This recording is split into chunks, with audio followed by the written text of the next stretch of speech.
A lot of people in the comment section were asking me what I recommend to have for breakfast. So everyone's different. Everyone has different needs, but this is my go-to. I don't eat breakfast.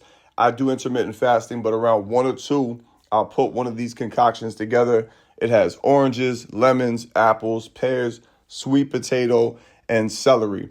Some people like to do one of each. I like to go a little heavy with the oranges. The health benefits are way too numerous to list here, so I'll put them in the description. But basically, this will make you feel energized and satiated so you can sustain whatever activities you have into your next meal. And at the end of the day, the taste is so amazing that it's sustainable. I've been having these every day. It tastes like a creamsicle, or for you Spanish people, a morir soñando. It's really sweet, completely healthy. And, you chop it all up, throw it in the juicer, and you're good to go in a matter of 2 or 3 minutes.